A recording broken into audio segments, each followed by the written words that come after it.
नमस्कार, कोल्हापुरी खाद्य संस्कृतीमध्ये मी राजश्री तुमचं स्वागत करते। आज आपण बघणार आहोत दहीवड्याबरोबर खाण्यासाठी जी चिंचगुळाची किंवा पुदिन्याची चटणी करतात ती कशी करायची।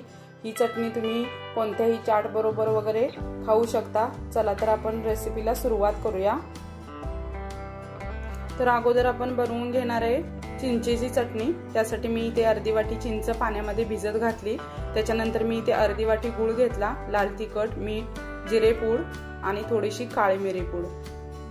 तर मी इथे गॅसवर कढई ठेवली आहे, त्याच्यामध्ये आपण आता ही चिंच घालूया। गॅस मी चालू केलाय। आता ह्याच्यामध्ये अजून थोडं मी एक अर्धी वाटी पाणी वाढवलं। आता ही चिंच आपल्याला चांगली उकळवून घ्यायची आहे।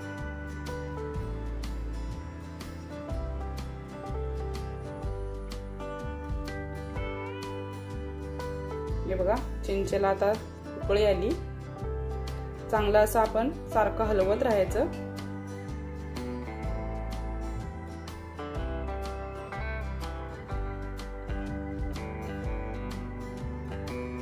आता याचं मी गॅस बंद केलं। आता आपण याला थंड करून घेऊया। तर इथे मी चिंच बघा थंड करून घेतली। त्याच्यानंतर आता याच्यामध्ये राहिलेला पल्प असतो तो आपण हाताने कुस्करून घेऊया आणि याच्यातला चोथा उरलेला शिल्लकचा काढून टाकूया।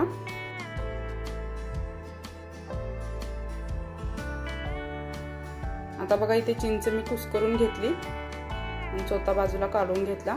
आता आपण ही चिंच गाळून घेऊया। गाळणीने असे चमच्याने आपण सगळी गाळून घेतली। तर मी इथे परत चिंचेचा पल्प काढला होता तो आता कढईमध्ये घातला, त्याला उकळी काढून घेतली। त्याच्यानंतर अर्धी वाटी मी गूळ घातला। गूळ आता चांगला याच्यामध्ये वितळून घेऊया। गूळ बघा इथे पूर्ण वितळला। त्याच्यामध्ये पाव चमचा जिऱ्याची पूड घातली, एक पाव चमचा काळी मिरी पूड, एक अर्धा चमचा लाल तिखट, एक पाव चमचा मीठ। आता हे सगळं आपण याच्यामध्ये मिक्स करून घेऊया।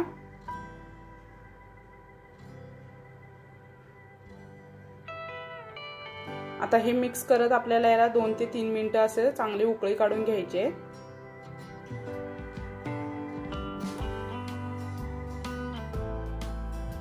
आता इथे आपली चिंच गुळाची चटणी मस्त अशी चटपटीत तयार झाली।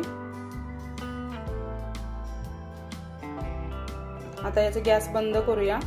आता बघा मस्त अशी चिंचेची चटणी तयार झाली। जास्त ही याला दाटसर असं करायचं नाही, कारण थंड झाल्यानंतर अजून दाटसर होते। आता आपण याला थंड करून घेऊन एका बाउलमध्ये काढून घेऊया। तुम्ही जर जास्त प्रमाणात बनवत असाल तर तुम्हाला काचेच्या बरणीत तुम्ही भरून ठेवून फ्रीजमध्ये तुम्ही ठेवून स्टोर करू शकता। त्याच्यानंतर आता आपण बघणार आहोत पुदिन्याची चटणी। त्याच्यासाठी मी इथे घेतला पुदिना घेतला, हिरवी मिरची, कोथिंबीर, दही, मीठ, थोडीशी साखर। तर अगोदर आपण याच्यामध्ये कोथिंबीर घालणार आहे, त्याच्यानंतर पुदिना,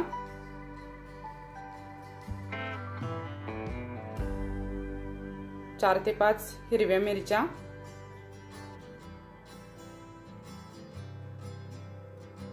एक पाव चमचा होईल एवढी साखर, 2 चमचे दही आणि एक पाव चमचा मीठ। आता आपण याच्यामध्ये 1-2 चमचे थंड पाणी घालूया फ्रीज मधलं, किंवा तुम्ही बर्फाचे खडेही टाकू शकता। आता आपण याला मिक्सरला बारीक वाटून घेऊया। आता बघा इथे मी मिक्सरला बारीक वाटून घेतली हिरवी चटणी। मस्त अशी आपली इथे हिरवी चटणी तयार झाली।